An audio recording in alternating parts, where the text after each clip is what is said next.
continuamos conociendo otras rutas del metabolismo energético, el combustible de la vida.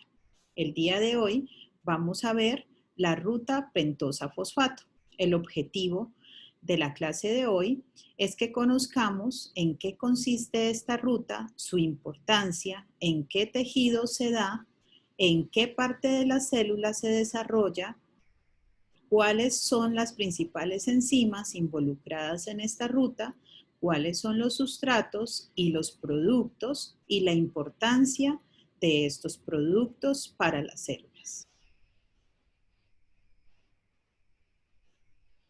La vía de las pentosa-fosfato es una vía denominada como vía alterna a la glucólisis. Es una vía también de oxidación de la glucosa, pero en esta vía, a diferencia de la glucólisis, no se genera ATP. Como vemos en el diagrama, nuestra glucosa puede tomar dos vías. La vía de oxidación por glucólisis, donde obtenemos dos moléculas de piruvato, o la vía de oxidación por vía de la pentosa-fosfato, donde obtenemos como productos NADPH, que es un transportador energético, pentosas y otros azúcares. Todo esto según la necesidad de la célula. Las fases de nuestra ruta pentosa-fosfato son dos, una fase oxidativa y una fase no oxidativa. La fase oxidativa involucra reacciones, como vemos en la parte superior de este diagrama tomado del libro de bioquímica de McKee, unas reacciones de tipo irreversible, donde el sustrato es la glucosa 6-fosfato y el producto son dos moléculas de NADPH y dióxido de carbono y ribulosa 5-fosfato. Y la fase no oxidativa está representada por la transformación de esta ribosa 5-fosfato a gliceraldehído 3-fosfato y esta celulosa 5-fosfato a fructosa 6-fosfato, partiendo de la ribulosa 5-fosfato. Las reacciones que se dan en esta parte de la fase no oxidativa son de tipo de isomerización en su mayoría. La fase oxidativa de nuestra vía, como vemos en este diagrama, nos representa el punto de partida de glucosa 6-fosfato. Recordemos que nuestra glucosa entra a la célula y se fosforila para asegurarse de que va a quedarse y va a continuar las rutas metabólicas. Esta glucosa 6-fosfato sufre una serie de reacciones hasta transformarse en ribulosa 5-fosfato. La principal enzima de esta fase oxidativa es la glucosa 6-fosfato deshidrogenasa. Y vamos a ver que es una de las enzimas más importantes en la regulación de dicha vía. El producto principal, como dijimos en un comienzo de esta fase oxidativa, es el NADPH. Ustedes ven aquí que las reacciones que se dan necesitan ser impulsadas. Esta es la forma oxidada del NADP y aquí observamos la forma reducida, que sería el producto, que es el NADPH. Este NADPH, también conocido como nicotiamida adenina dinucleótido fosfato, es muy importante en los mecanismos antioxidantes. También es utilizado en la síntesis de lípidos como ácidos grasos y colesterol y en la síntesis de neurotransmisores. La fase no oxidativa, como pueden observar acá, presenta reacciones de tipo reversible y está mediada por enzimas de tipo isomerasa y de tipo transacetolasas. ¿Qué pasa en esta vía, en esta fase oxidativa? Nuestra ribulosa 5-fosfato se puede transformar en ribosa 5-fosfato o cilulosa 5-fosfato y a partir de estas dos moléculas podemos dar origen a nuestro gliceraldehído 3-fosfato y a nuestra fructosa 6-fosfato. Recordemos que el gliceraldehído 3-fosfato y la fructosa 6-fosfato son parte de la ruta glucolítica. Por tanto, en esta vía podemos generar esos intermediarios glucolíticos si la célula los necesita. Y también nuestra ribosa 5-fosfato. La ribosa 5-fosfato sabemos que es de gran importancia para la célula porque nos permite a partir de ella hacer síntesis de nuestros ácidos nucleicos. Por tanto, si la célula está en fase de síntesis, va a necesitar que se tome esta vía de pentosa fosfato para generar nuestra ribosa 5-fosfato. Si en cambio la célula necesita alta demanda de NADPH, pues va a tomar la ruta de la fase oxidativa o va a tomar a partir de esta generación de ribosa 5-fosfato también la vía para generar nuestros intermediarios glucolíticos, como es fructosa 6-fosfato y gliceraldehído 3-fosfato. Cuando las células requieren más NADPH que pentosas fosfato, las enzimas de esta fase convierten esa ribosa 5-fosfato en los intermediarios glucolíticos. Y cuando la célula necesita hacer síntesis de nucleótidos, pues nuestra ribulosa se convierte en ribosa 5-fosfato. Todo, recuerden, va de acuerdo a la necesidad que tenga la célula. En este gráfico quería mostrarles cómo nuestra vía pentosa-fosfato se divide en las dos fases, fase oxidativa, fase no oxidativa, y que nuestra fase oxidativa nos genera las moléculas de NADPH, que nos va a servir para hacer síntesis de lípidos y como mecanismos antioxidantes. También vemos la fase no oxidativa, donde esta ribulosa 5-fosfato se puede convertir en nuestra ribosa 5-fosfato y a partir de ella generarse nuestra fructosa 6-fosfato y gliceraldehído 3-fosfato, que son intermediarios de la glucólisis y que se necesitan en caso de que la célula necesite hacer síntesis de ATP. ¿Qué células están involucradas en la vía de las pentosa fosfato?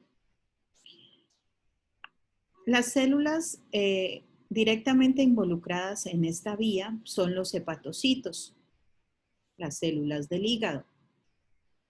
También encontramos a las células de las glándulas suprarrenales, de las glándulas mamarias y del tejido adiposo, como son los adipocitos.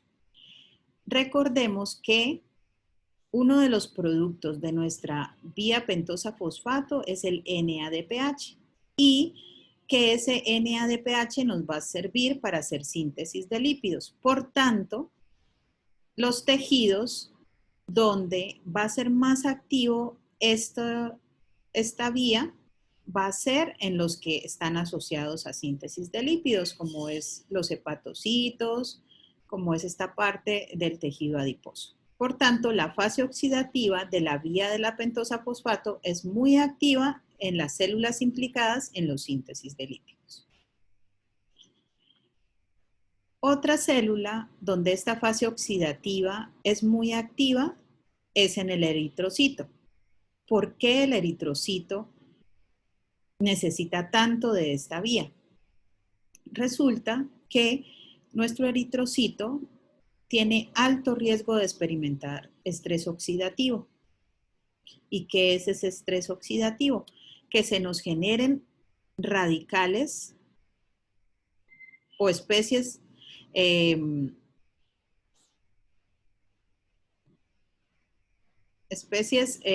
oxígeno. Estos radicales de tipo peróxido las especies ROS, ¿sí? Que pueden dañar nuestro eritrocito. ¿Qué pasa? Cuando se genera gran cantidad de peróxido de oxígeno o de estos ROS, ¿sí? O de especies reactivas de oxígeno, que serían nuestros ROS, estos pueden dañar la membrana, o sea, atacan, oxidan los lípidos y por tanto pueden dañar la membrana de nuestro eritrocito y producir hemólisis. Entonces, ¿cómo se contrarresta esta acción? Resulta que cuando entra la glucosa al eritrocito, puede tomar dos vías, la vía para generar nuestro piruvato o la vía para generar nuestro NADPH por la ruta pentosa fosfato. Entonces, cuando hay la necesidad de generar esta NADPH, la célula toma la ruta pentosa fosfato y aquí este NADPH participa en este mecanismo oxidativo, ¿sí? En este mecanismo antioxidante de aquí. ¿Qué pasa? Nuestro NADPH es necesario para activar nuestra glutatión reductasa.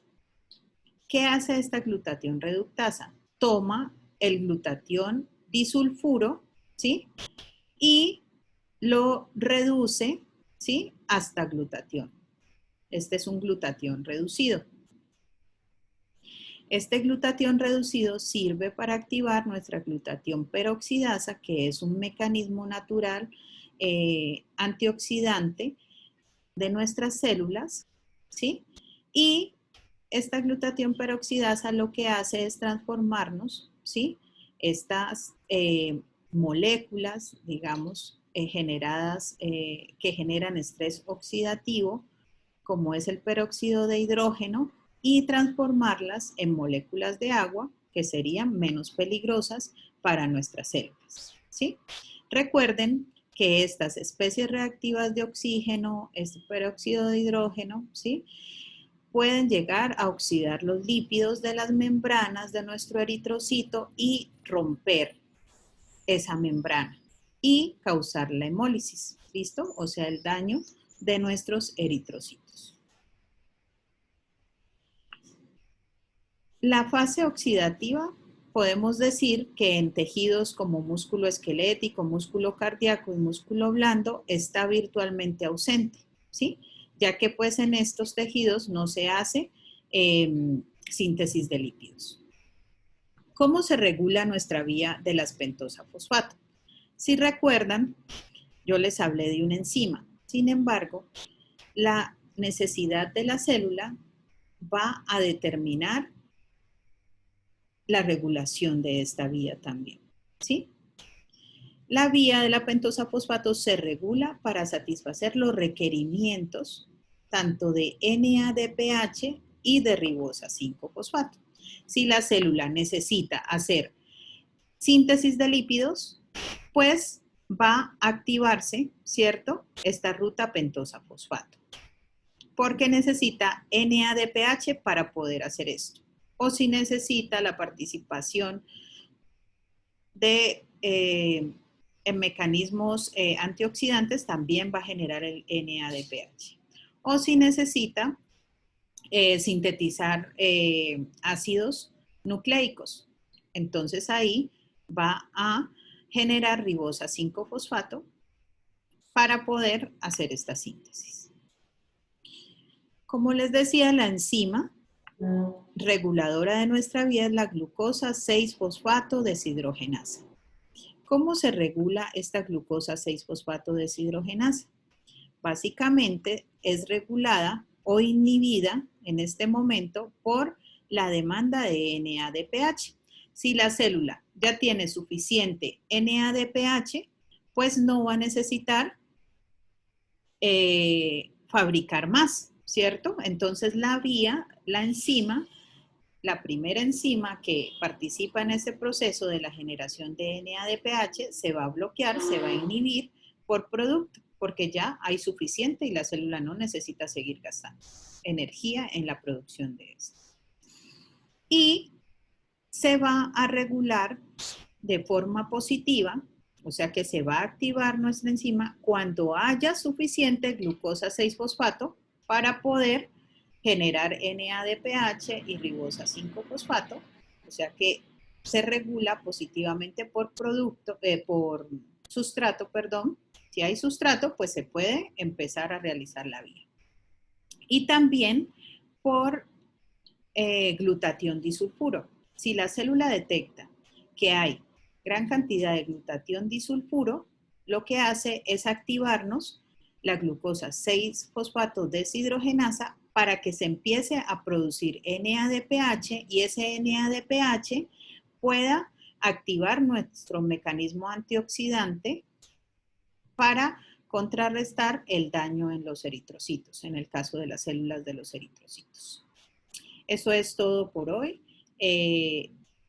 Nos vemos en la siguiente sesión.